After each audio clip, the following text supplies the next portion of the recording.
Your act of terrorism resulted in the murder of 51 people and the serious wounding of 40 more. You committed mass murder. You slaughtered unarmed and defenceless people.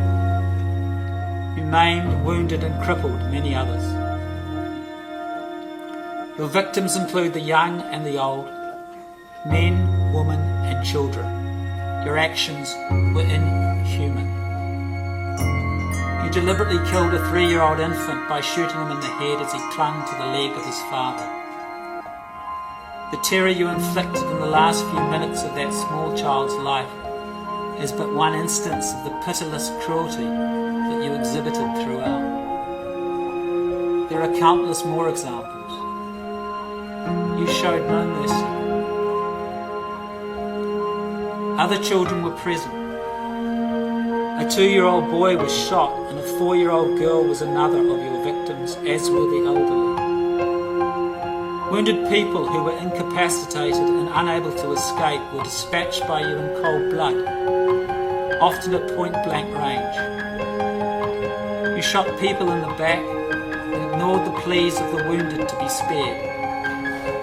You advanced on them, stood over them, and viciously took their lives.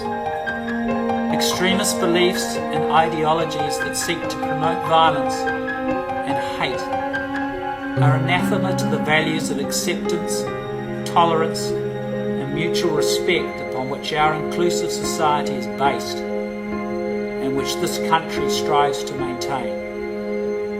Your crimes were met by an unprecedented public outpouring of love and support for the people you targeted and the wider Muslim community.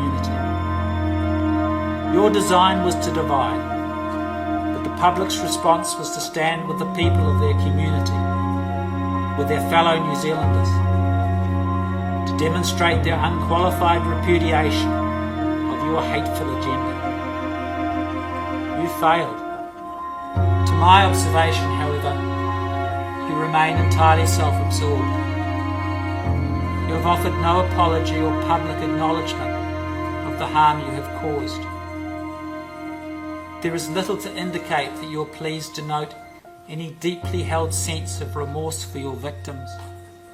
Having given the matter much consideration, I am satisfied that no minimum period of imprisonment would be sufficient to satisfy the legitimate need to hold you to account for the harm you have done to the community.